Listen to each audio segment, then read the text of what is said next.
Hello. We are back. Welcome back to the show, everyone. It's your boy Mo, and we are here. We are back with the official last card of the UFC. I'm talking about UFC Fight Night, ESPN 73. This will be the last UFC for 6 weeks straight. We will no longer be watching fights for six weeks. Oh, I'm sorry. I'm sorry. That echo was bothering me. I had the speakers on. No fights for 6 weeks. Good card, man. Like I said, dude, lately the UFC has been putting on some good cards. I'm gonna honestly, all right, dude. Look, I struggled to make this 20 to 30 minutes. I mean, I started trying to shoot for 40, but I'm gonna really try to speed run through this, and I'm only gonna talk about a few fights. So now I'm just gonna talk about the fights I care about. And yeah, 1 second.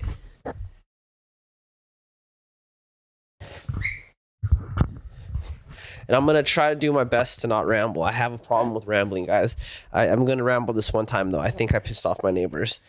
Yeah. Dude, they pissed me off, man. They like, the way that my apartments are set up is it's like for every 4 units, there's like one laundry room, you know?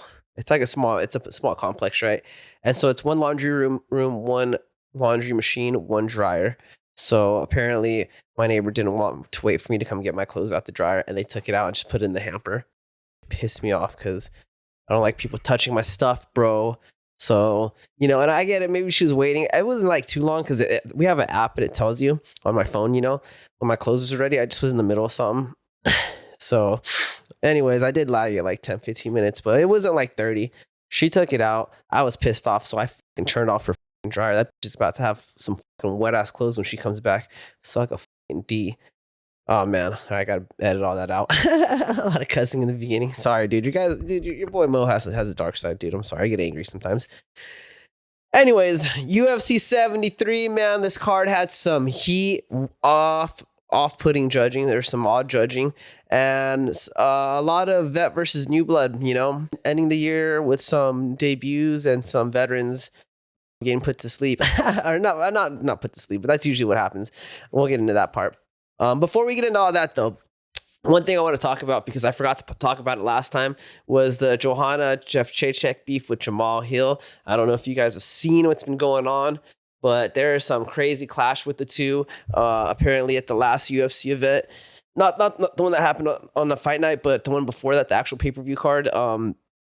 Joanna got into it to Jamahal Hill, and reports said that it was like beef between Joanna and Jamahal Hill's girlfriend, and supposedly she was threatening Jamahal Hill's girlfriend. That ended up not being true. What really happened, and it's kind of funny, this is coming from Jamahal Hill, dude. He came with receipts and all that, text messages and whatnot. According to Jamahal Hill, what had happened was he had hit up Joanna like a year ago because they were both in New York at the same time, right? They were doing some other stuff, but they were both in New York, right? So he had hit her up because he was going to he just basically wanted to smash, bro. He was shooting his shot, right? My boy was like, yeah, let's see what's up, dude. I'm going to shoot my shot. So he hit her up, and she seemed like she was kind of down. And they did end up meeting up eventually, and they hung out, but nothing happened, right? Joanna, she's Polish. The Polish people, they're not like that. They're not like Americans. They don't just hoe around like we do. Understandably, all good though. Jamahal Hill, he didn't take it personally. He just was like, cool, I shot my shot. That was the end of it. He went home and he just didn't see her for like a whole year. But they were pretty cordial. Like, he showed text messages after and everything was cool. They seemed like they were friends, they communicated with each other throughout the year. Apparently Joanna, I guess she didn't know that Jamahal Hill had a girlfriend. And I don't know the relationship with Jamahal Hill. I don't know if it's like an open relationship or if he just cheats on her and she gets over it. I don't know. I don't ask questions, right? So Joanna isn't into that stuff. She basically was like, I'm Polish and we don't do that, But what set her off the most was Joanna's manager. Joanna's manager started going around saying that Jamahal Hill was saying that he slept with Joanna, which is not true. He never said that. There's text messages that show he never said that. And I don't think he's the type of dude to say that he did that, I don't know, though. I don't know the guy personally, Anyway, so that upset Joanna, and Joanna thought that he was now saying that had slept with her. So that, I think that's where the confrontation happened at the UFC event. So to clear the air, it kind of seems like Joanna, her manager, kind of set her up, you know, and I don't know, maybe she did it on purpose. Maybe she's trying to get some clicks. I don't know. Keep Joanna relevant now that she's retired. I don't know. But that is what happened. Guys, you heard it not first because I forgot to report on it. I spaced so hard. Like after I recorded the last episode, I was like, damn it, I forgot to bring up the Joanna stuff. And there I go with another ramble. That's already 10 minutes almost. But anyways, so let's get into it. The first fight I want to talk about is this man. I always got to bring this man up every time I see him fight. He is a California native. Exciting fighter to watch, mainly because he's a striker. I know I favor the striker. I'm sorry. And his personality is freaking hilarious, dude. He's from California and he's funny as hell. You know who I'm talking about, Mr. King Green, formerly known as Bobby Green. It's so hard for me to call him King Green. I don't know why he did that. I get it. What's up, King? Cool. Like, man, you've been Bobby Green for like the entire, your entire UFC career to me. But anyways, I will try to respect him. I respect people. Call them whatever they want to be called, and I think that if you change your name to King or whatever, Power Ranger, I don't know, whatever you want to call yourself, I think I have to respect it. I have to call you that, and so I'm going to try to refer to Bobby Green as King Green as his legal name. All right. But anyways, he's getting into the ring. He's fighting Lance Gibson. This is a catch weight. This was also a short notice fight. This is like what I was talking about earlier about those those debuts fighting the veterans. This was one of those. Lance Gibson, he's coming in. He's got a 9-1 record, only one loss. Like I said, he's coming in with this is his UFC debut. He's overall good MMA fighter. Like he's got a pretty decent skill set. I saw some of his previous fights when I was getting ready for this episode. So he's a good all-around striker, good fundamentals. He's been training martial arts for a very long time. He's strong. He's very, very hard. Good technique. And he's very aggressive. King Green, he's coming in with the 32-17-1 record. We all know Bobby Green, man. That guy puts on a freaking show. He comes out there hands down, sliding his head around like he's boxing, but he's doing it in MMA. His jiu-jitsu is okay. He did get a submission win against Tony Ferguson. That's the last submission win I can think of. I think that was also his first submission win. And I think it was it a guillotine or like a darce or something? I don't remember. It was some type of neck choke. But he's mostly a striker. He loves to talk that smack while he's fighting. Whoever was on the commentator, Lauren, whatever, she talked about a fight with Jalen Turner and King Green, and I just started dying. I was like literally dying. That would be so funny. I don't think they're like close in weight, but that'd be so hilarious. But anyways, King Green, like I said, love this dude's personality is A1. Always talking crap. Always loose. Always entertaining, dude. His fights, they're usually cool. They're usually good fights, and sometimes they're not so good fights. Sometimes he's just outclassed, It's kind of hit and miss, but most of the times it's hit though. He's cool. He's a good boxer, and he's got like I said, a few submissions. But Gibson, like I said, short notice fight. Don't know much about him other than like this quick research I did preparing for this. Sorry, dude. The more I cuss, the more I gotta edit out, bro. Preparing for this episode, but he looked good. He looked solid. I don't know why Bobby Green's kind of a tough name, but I guess it's cool because it's like Gibson actually does have like grappling. I don't know if he was like a high school wrestler or a college wrestler, but he does have decent grappling. So I was like, he could probably use that to hopefully exploit Bobby Green's weakness on the ground. But anyways, right off the bat, first round, Bobby Green, he's fighting like we know him, hands down, super loose, very disrespectful, talking all the crap in the world. Gibson, when the round started, he showed he didn't come to play. He opened up with a hard low kick. Very smart against Bobby Green. Bobby Green, he likes to move around. He likes to put his hands down. And it's like from a defensive standpoint, it sucks for your head. But having your hands down is good for protecting your body, and it's good for stuffing takedowns. That's why Bobby Green, it's really hard to take Bobby Green down. I think prior to this fight, he was taken down only twice. I can't remember who took him down, dude. It was one of the Dagestani guys he fought. But he's got really good takedown defense. And part of it is because his hands down. Yeah, Gibson, he opens up with some low kicks. He's very aggressive. There's a fight between who's taking the center. Good push and pull. They're both pushing for the center. Bobby, You already know this guy. He's unorthodox, bro. He's throwing like one of the things he did. He threw a jab. He's already in his like boxing stance, all hunched over. He threw like a jab from the southpaw, and then he threw like a side kick from the same side. I actually do that, but I do that mostly to get people out the way. Like if I'm fighting like or if I'm sparring against a heavy boxer with good hands, I'm like just doing that to create space so they're not coming in on me, you know. But yeah, so that was interesting. I actually saw him throw a lot more kicks this fight than I've ever actually seen him before, but yeah, Gibson, he's coming in way more traditional. You know, he's very tucked. He's got a tight guard. He's landing very, very hard. Every time he swings, he lands hard. He's the cleaner fighter than Bobby Green for sure. In that first round, it was kind of even, but towards the middle to the end of the fight, I would say King Green started kind of doing enough to win that first round. Yeah, that's in my opinion. Yeah, that's my opinion. End of round one, Green started kind of pulling away just a little bit, not by much, dude. But Gibson did hit him with some good strikes. Like I said, Gibson's the more stronger fighter, and he's more technical. He's just like everything's kind of more textbook. But yeah, round two, Gibson, he just kind of seemed like he started struggling with Bobby's style, dude. I called him Bobby with King's style. It was hard. It started getting hard for him to read him. You know, I think in the first round he just kind of went in there without thinking, and towards the second, and then when the second round started, he was like trying to take his reads and kind of like download Green, and he just couldn't. Green was so elusive. He should have went back to attacking the legs, man, or the body, bro. When you have a guy that fights with his hands down and he moves around and he's like, you know, fast twitch, attack the legs and attack the body. The legs are the easiest because when you're moving around, switching stances and stuff, your legs are open. Yeah. Oh, and clench work too. I think Gibson, I was like, he has good clench work. I saw his stuff in the past. He's good on the ground. So I was like, what? Bobby Green keeps moving. You can't hit his head. Put him against the fence and attack, get his takedown, or just knees and elbows. But something to slow him down. Gibson just looked frozen at times, bro.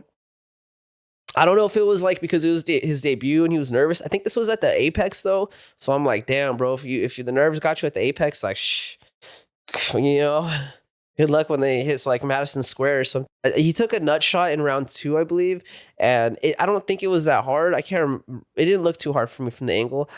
I'm not saying he should have taken the break, but I feel like Gibson needed the break to clear his head than he needed it to clear the pain in his nuts. You know, I think he needed to kind of like take a breath and reevaluate what's going on, and see what changes he can make.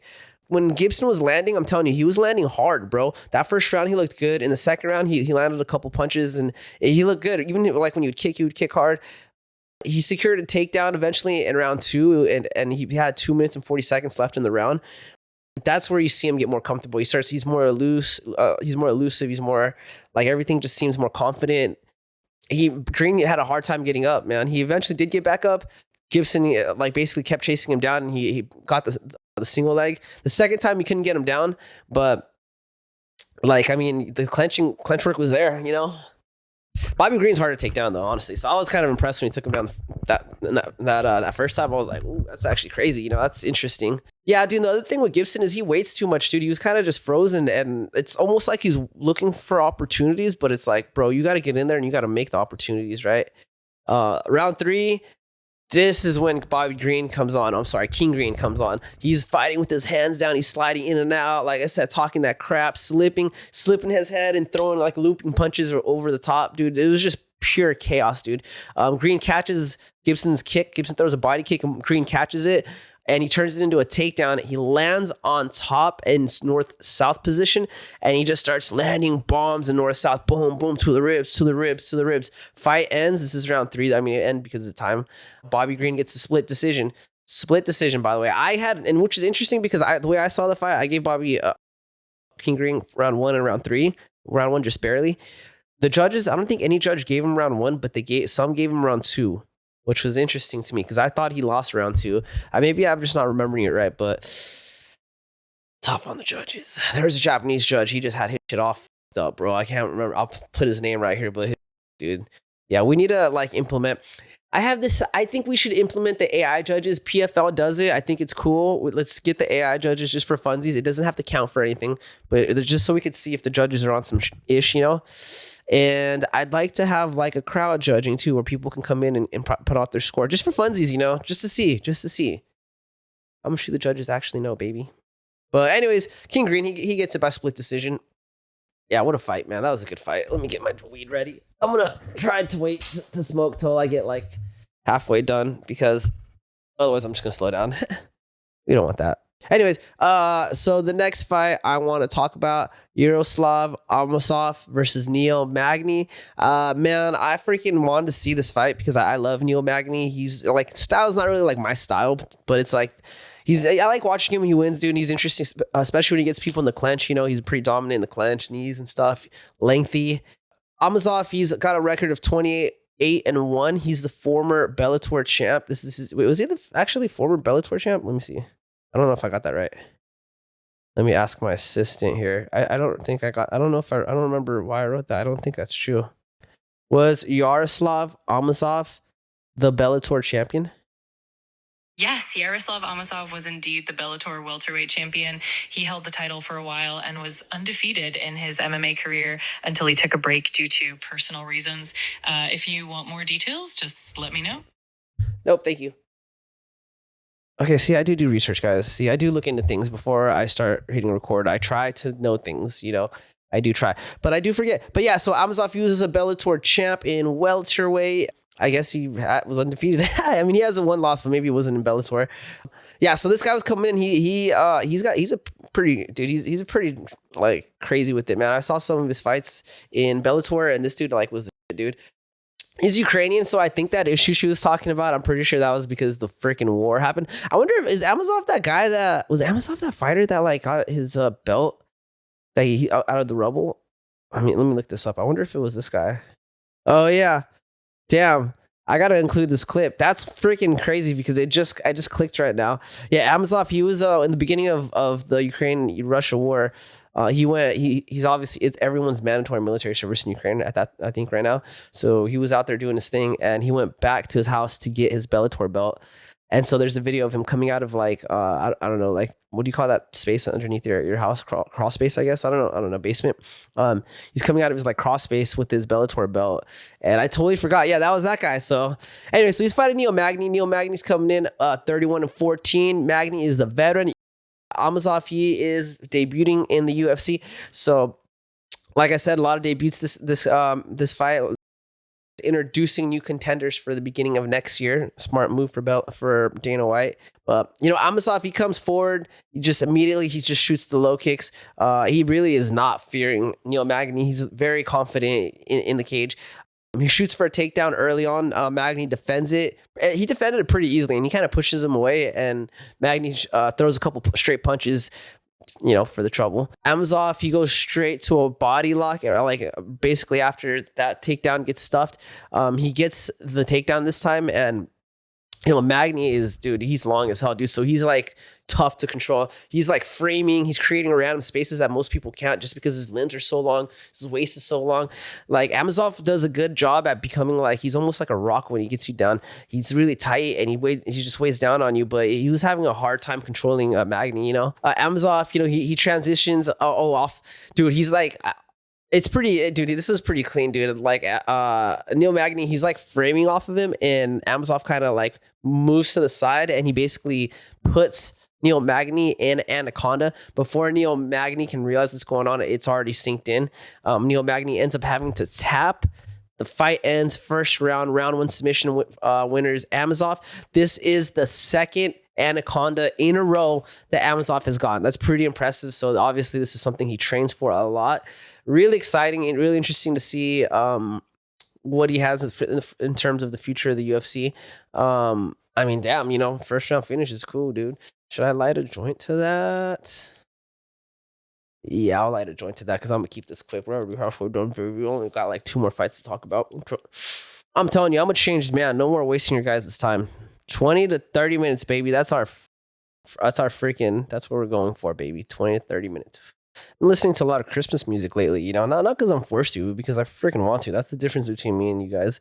You guys are forced to listen to the Christmas music. I hate it. I do it purposely. I love it. But not that crap that you listen onto the radio, bro. I'm not trying to hear Mariah Carey's version of whatever the song she's singing. Santa Claus is coming to Christmas. Wow, dude, I'm fading. I'm sorry.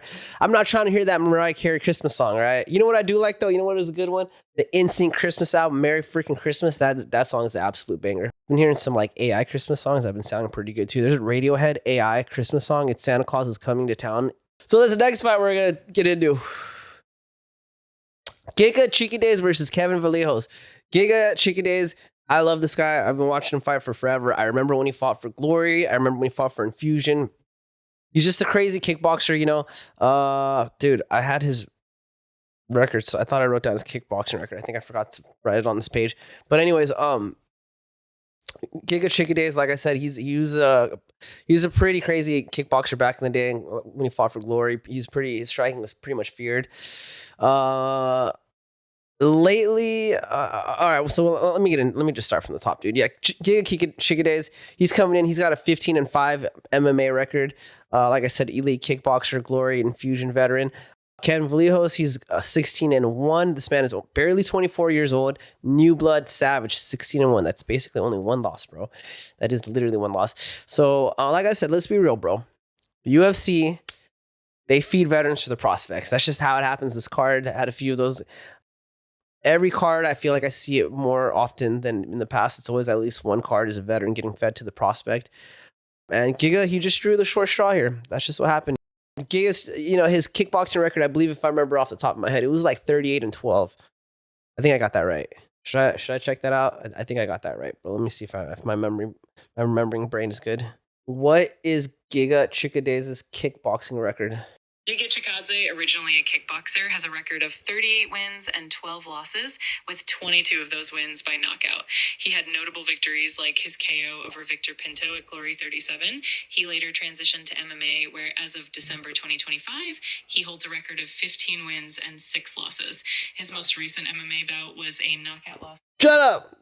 She already told you. Damn it, ChatGPT is so good, dude. 38-12, dude, and however many knockouts, with 22 knockouts. This dude was a savage with the striking. Unfortunately, the problem is he's a lot older now. He's in his late 30s. I believe he's like 38 or something. He just had absolute wars. He freaking fought in, you know, Glory. He trained with the Dutch, so he did a lot of that Dutch kickboxing, which is so. I was literally just talking about this. I forgot who I was talking with this yesterday. Oh, actually. With the Cali fight game pullout guy, that Dutch style, it's just so hard on your body, dude. It's a lot of just catch and return, you know? So you're just blocking and eating stuff and returning. Not good for your chin. His chin is weak now. He literally freaking gets touched to the jaw and he dies. Just like Alistair over him, same thing happened with Alistair. And Alistair also came from a kickboxing background. I think he fought in Glory. I'm not sure I think he was also an Infusion in some other kickboxing events or promotions, but yeah, his chin just doesn't work anymore. It's glass chin. And the other problem is he's like slower to read people now. I don't know if he just, because he naturally slowed down or what, but he just I don't know. He's just gun shy now, it seems like. But yeah, round one, it starts off slow, you know. There was a lot of feints from Giga, stance switches from Giga. Vallejos really wasn't doing much. He was kind of showed up and just kind of waiting to explode when Giga would miss. It was pretty smart because it's like, honestly, Vallejo, he was a lot shorter than Giga, and I'll include the stats right here. I can't remember off the top of my head, but he was way shorter than Giga. So he's pretty short for that. He's small for that division. He's stocky, but he's kind of, you know, yoked and in shape. Round one, though, after a little bit, Giga starts fighting his rhythm. You know, he starts throwing a lot of left body kicks. He throws like a left body kick and then a straight punch off the same side. And then he throws another left body kick. And then he basically ends that combo with the knee and they kind of just clench up. It was probably the biggest combo of that round. But unfortunately, like literally right after this happened, Vallejos, he throws a low kick and Giga checks it and it cracks open Giga's shin, dude. I don't know what the hell happened. I don't know if Giga already had a previous injury or Vallejos just a freaking, I don't know, check his knees, dude. He might have a steel rod, baby. But yeah, Giga's shin gets busted open. It's bleeding like crazy. I was like, damn, I wonder, I was like, it could be broken or something. It's bleeding so bad, dude. But yeah, like I said, they showed the replay and it was off a check. I honestly, I didn't realize it was off a check. I thought it was when he threw that left body kick or something. Maybe he hit an elbow, but they play the replay, which is freaking awesome. They do it mid-fight now with that small little window. And I like that. Makes me feel like we're watching the NFL kind of. But yeah, Giga, he cuts his shin open. It's gushing blood, and it's almost like a freaking response to the cut. He just starts using it more. He just starts slamming that left kick. He's in a southpaw, slamming the left kick to the body, to the leg. It's almost like he's purposely trying. And I think he really was. I think he was trying to show Vallejo that he's not hurt. He's like, even though I'm bleeding, he's like, I'm not hurt, right? So round 2, Giga kept smashing with that leg. Like, honestly, he brought through most of his legs off that damaged leg. Vallejos, he didn't really do a lot at the beginning of most of that round 2. He kind of was just like standing there. Like I said, he's a shorter fighter. He's got to learn to use angles, bro. You're fighting a taller guy. This guy's a kickboxer, so he knows how to fight long. He's using a lot of kicks. In my opinion, if I was a Vallejos, I would have worked like my angles, like stepping off to the side, like constantly, even if I'm not in the range, dude, just constantly circling out one way. Just not like, honestly, what I like to do when someone's taller is I try to do like a push-pull method. Like I'm circling around him, and then I'm attacking and I'm hopping out, and then I'm trying to like time them when they come in with something, and then I'm going to use another long strike, like a teep, a side kick or something, or kick the leg and try to exit out again. That's my strategy, because I do fight a lot of taller, or I do spar with a lot of taller people like Drew or something.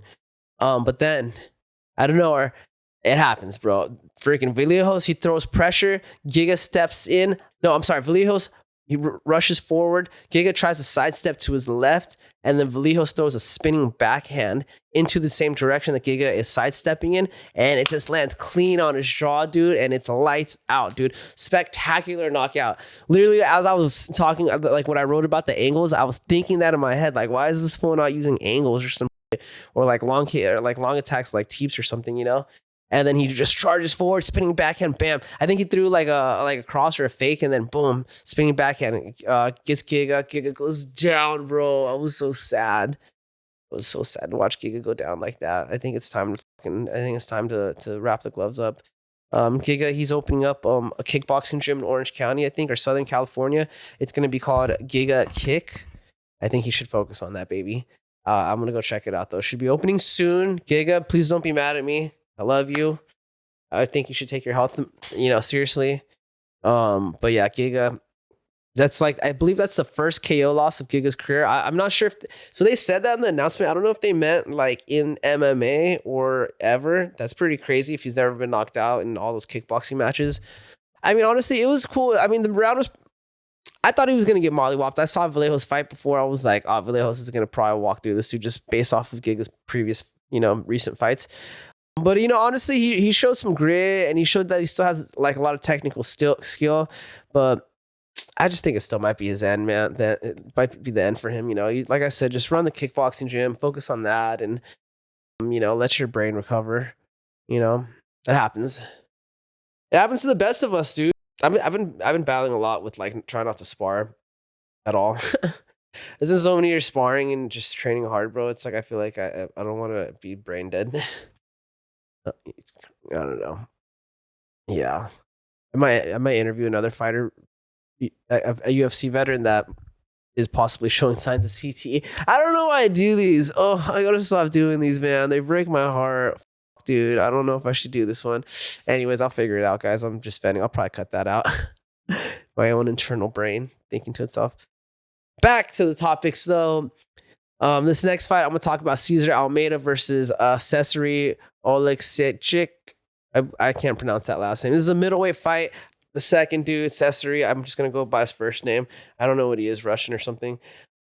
This is another classic kickboxer versus MMA fight.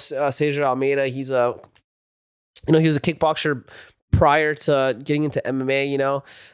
By the way, I know you guys are going to cook me in the comments on that Cesare's last name, that pronunciation. I already know. Go ahead. It's been a frequent thing on my page. Hey, man, like I said, I can't say these names, bro. I'm just smoking weed, bro. I'm just trying to smoke weed and talk about fights, bro. I'm sorry if I butcher these guys' name.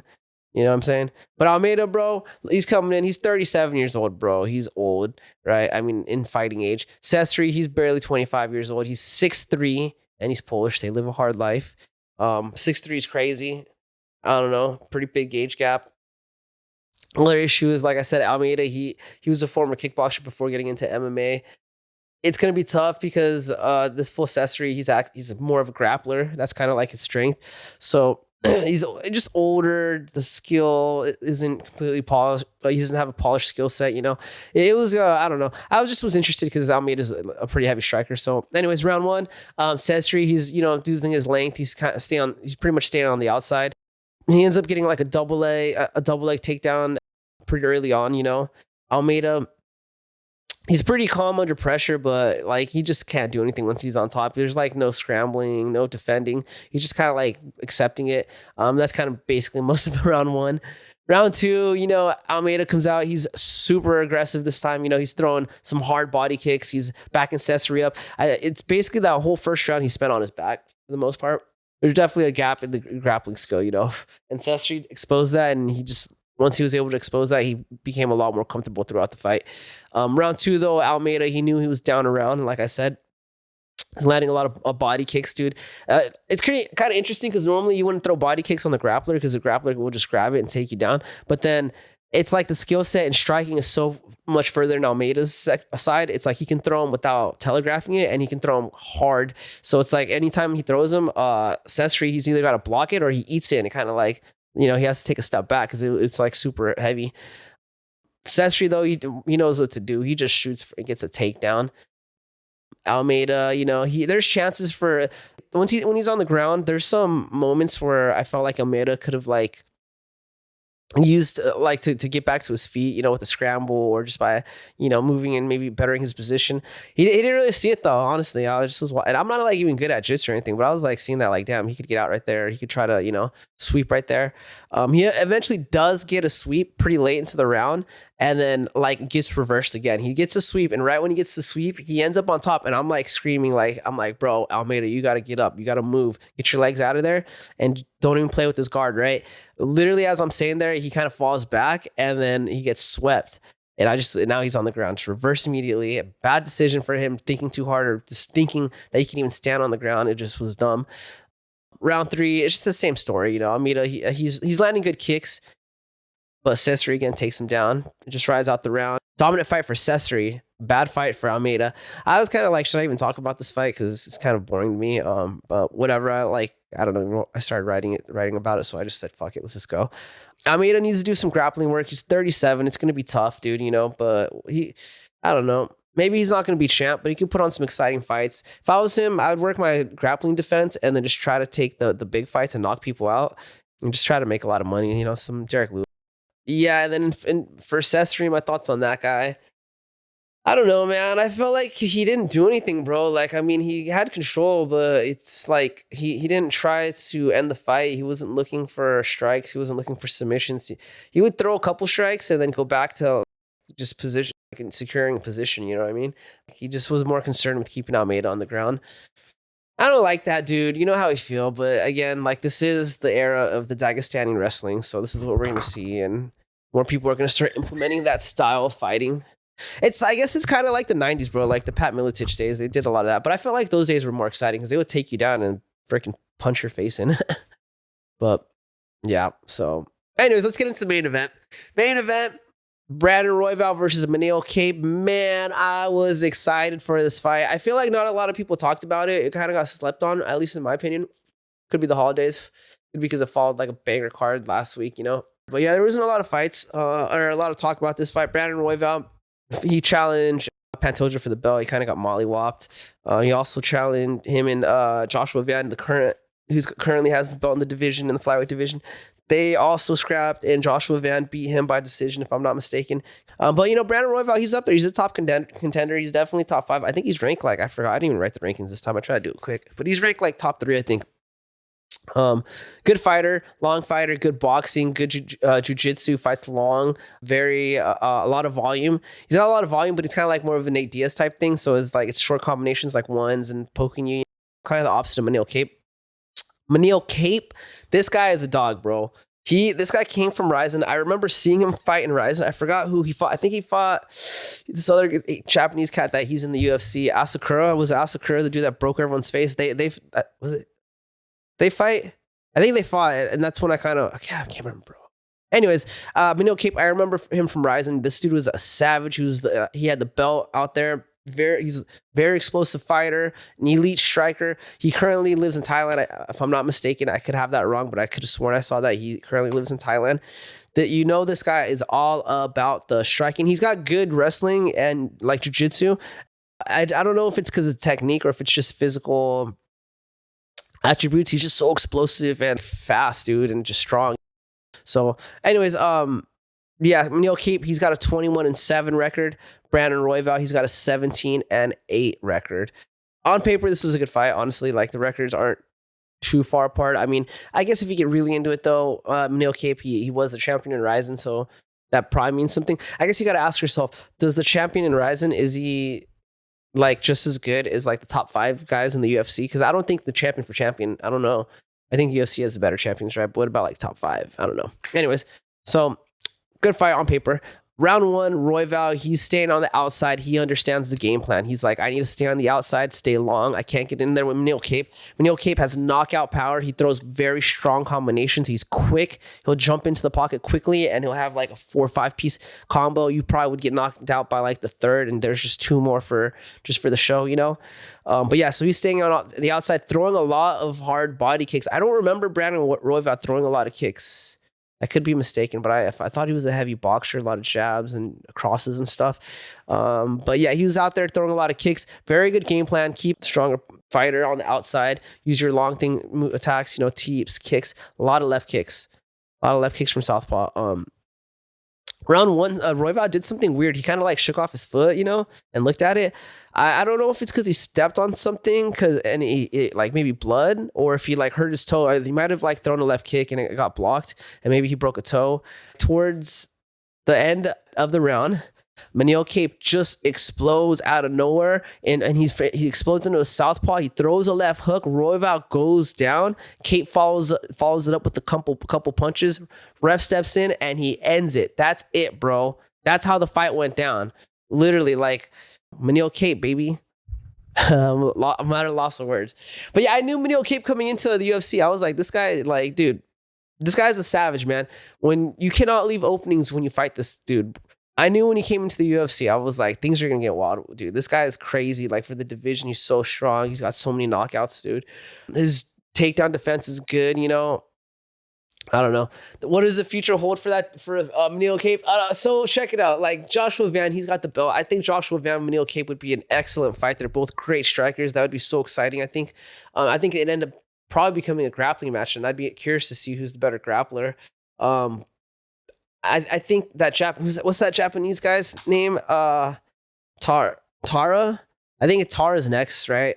It's unfortunate because I feel like Manel Kape probably deserves like a title shot next. If Van would have lost to Pantoja, I think it would have made sense to have Manel. Wait, are they in the same weight class? I think they're in the same weight class, right? Was it flyweight? Yeah. All right, cool.